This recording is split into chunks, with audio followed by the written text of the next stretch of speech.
Kita tengah menyaksikan kampanye tekanan internasional yang menyimpang terhadap Israel selama beberapa hari terakhir. Kampanye ini memicu gelombang antisemitisme yang kita saksikan. Ketika mereka menuntut diakhirinya perang ini, apa sebenarnya artinya?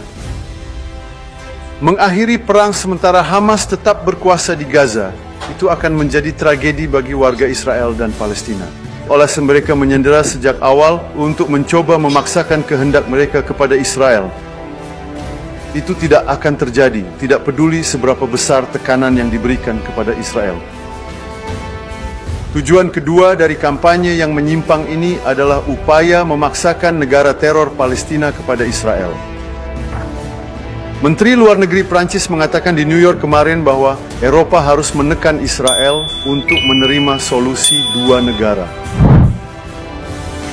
Mendirikan sebuah negara Palestina pada saat ini sama saja dengan mendirikan sebuah negara Hamas, sebuah negara jihadis yang ekstrim dan berbahaya. Itu tidak akan terjadi. Kami menyadari fakta bahwa saat ini ada negara-negara di Eropa dengan populasi Muslim yang sangat besar.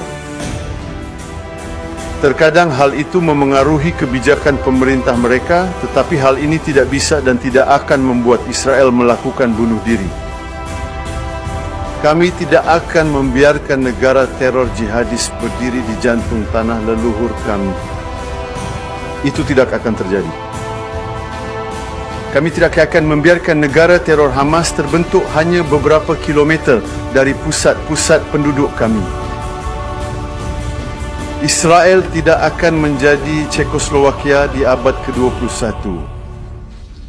Kami tidak akan mengorbankan keberadaan kami sendiri demi menyenangkan negara-negara lain. Kami tidak akan menyerahkan kepentingan dasar kami demi politik dalam negeri di negara-negara tertentu yang telah kehilangan kendali atas jalanan mereka sendiri, namun masih dengan angkuhnya menganggap diri berhak memutuskan apa yang terbaik bagi keamanan kami. Kami berterima kasih kepada sekutu besar kami, Amerika Serikat, Presiden Trump dan pemerintahannya atas dukungan mereka yang tak tergoyahkan terhadap perang Israel melawan Hamas dan teror. Tekanan diplomatik tidak akan mengubah kebijakan kami. Tidak ada kekuatan eksternal yang akan membuat Israel mengorbankan keamanannya. Tekanan internasional terhadap Israel selama hari-hari krusial dalam negosiasi, gencatan senjata dan kesepakatan sandera telah membuat Hamas memperkeras posisinya. Tekanan ini secara langsung merusak peluang tercapainya gencatan senjata dan kesepakatan sandera. Tekanan ini justru mendorong terjadinya eskalasi militer dengan membuat sikap Hamas semakin keras. Setiap orang yang khawatir tentang situasi kemanusiaan harus bertanya pada dirinya sendiri, siapa yang bertanggung jawab atas penderitaan rakyat Palestina di Gaza? Siapa yang bertanggung jawab atas perang ini dan kelanjutannya? Hanya ada satu jawaban yang jelas, Hamas. Hamas memulai perang ini dengan pembantaian pada 7 Oktober. Hamas bertanggung jawab atas kelanjutan perang ini dengan menolak membebaskan sandera kami. Kami masih memiliki 50 sandera di Gaza. Dan dengan menolak meletakkan senjata. Oleh karena itu, tekanan internasional tidak boleh ditujukan kepada Israel. Ini apakah ada kebijakan kelaparan? Tidak, justru sebaliknya yang benar. Kami melakukan upaya luar biasa, termasuk minggu ini, dengan membuka koridor kemanusiaan, melakukan pengiriman bantuan udara, dan dengan segala cara yang memungkinkan. Bertentangan dengan kebohongan yang disebarkan di media barat atau sebagian darinya, kami tidak membatasi. Kami memfasilitasi semua pihak untuk membantu. Kami terlibat dengan berbagai negara saat ini, dengan Uni Emirat Arab, dengan Yordania, dengan Maroko, dengan Jerman yang menyatakan ingin berpartisipasi dalam airdrop, dengan Italia. Semua orang ingin membantu. Kami menyambutnya dan memfasilitasinya. Tentu saja kami bertindak sesuai dengan hukum internasional, tapi pertanyaan dasarnya di sini, apakah kami menahan bantuan atau tidak? Anda bisa datang ke perbatasan Kerem Shalom atau ke perbatasan Zikim, dan Anda akan melihat kenyataannya. Dan kenyataannya adalah kami memfasilitasi masuknya bantuan. Saya akan memberikan laporan terakhir yang saya terima pagi ini. Dari kemarin ada lebih dari 200 truk yang masuk hanya kemarin, dan kami membawa lebih banyak lagi. Di dalam Gaza yang menunggu untuk didistribusikan, kami memiliki hampir 600 truk di kedua perbatasan, Kerem Shalom dan Zikim. Dan jika kita berbicara tentang 2 bulan terakhir, lebih dari 5.000 truk telah masuk ke jalur Gaza, dan siapapun yang ingin melakukannya, bisa melakukannya. Dan sekarang, bukan hanya kita sudah mendengar alasan tentang masalah keamanan di jalan. Inilah sebabnya kami membuka koridor kemanusiaan ini. Dan ini sudah hari ketiga. Jalan-jalan tersebut, truk-truk berjalan dengan aman untuk didistribusikan, karena kami tidak ingin siapapun menggunakan alasan apapun mengapa Anda tidak bisa melakukannya dari organisasi internasional. Dan selain itu, kami memulai, dan kami sudah memulainya pada hari Sabtu dengan Angkatan Udara kami melakukan airdrop, lalu Yordania dan Uni Emirat Arab bergabung, dan negara-negara lain juga ingin bergabung. Jadi tidak ada jalur yang tidak kami gunakan. Jadi Anda tahu apa yang telah kami pelajari dengan susah payah selama perang yang sangat berat dan penuh tantangan ini adalah bahwa Anda sebaiknya tidak pernah menilai atau membuat kesimpulan tergesa-gesa tentang sesuatu atau seseorang. Tekanan militer berhasil memaksa Hamas 2 kali untuk mencapai kesepakatan sandera. Mereka datang untuk ketiga kalinya ke meja negosiasi. Yang saya maksud di sini adalah bahwa tekanan internasional, keputusan-keputusan terhadap Israel, pernyataan-pernyataan terhadap Israel justru berdampak sebaliknya, memberikan tekanan balik, menempatkan Hamas dalam posisi memperkeras sikapnya di saat-saat yang sangat kritis.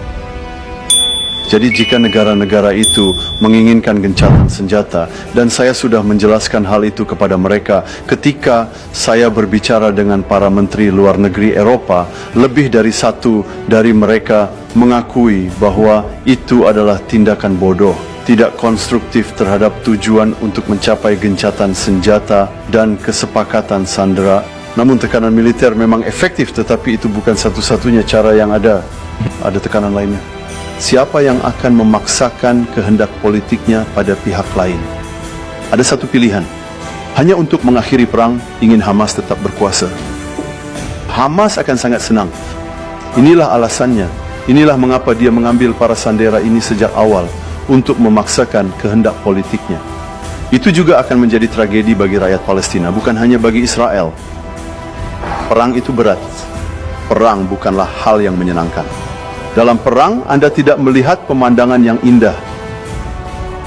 Tapi inilah perang yang dipaksakan Hamas kepada kami pada 7 Oktober dan masih terus dipaksakan kepada Israel dan Palestina dengan tidak membebaskan para sandera. Dan Anda dapat melihat hari ini pemandangan warga Palestina berdemonstrasi dan memohon Hamas untuk keluar, memohon Hamas membebaskan para sandera sehingga perang ini akan berakhir. Semuanya. Salam teman-teman, terima kasih sudah menonton video ini dari awal pertengahan sampai selesai. Kiranya Tuhan Yesus memberkati kita semuanya. Amin. Kita sudah dengarkan tadi pernyataan dari perwakilan Israel, yaitu tentang bagaimana bangsa-bangsa yang mereka mendesak agar Israel menstopkan, yaitu peperangan yang dilakukannya. Dan Israel secara terang-terangan menolak permintaan itu. Sebelum HAMAS memulangkan yaitu para sandera-sandera yang ditawan, dan sebelum Hamas bertanggung jawab akan semua yang telah mereka perbuat. Nah teman-teman, kenapa Israel menolak permintaan mereka? Karena Israel tahu bahwa Hamas akan semakin melonjak, semakin menguasai Gaza, menguasai Palestina. Dan kita tahu menurut pandangan Israel bahwa Hamas adalah teroris yang sangat berbahaya bagi mereka. Dan itu bisa mengakibatkan bukan hanya Israel berbahaya, tetapi juga Gaza dan warga-warga Palestina. Itu yang ditakutkan. Dan tentunya sebagai pemimpin, yaitu Netanyahu, pastinya melindungi masyarakatnya, melindungi warganya, yang mana kita tahu di sana tentunya bukan hanya ada satu agama, tetapi bermacam-macam agama dan bermacam-macam tentunya suku.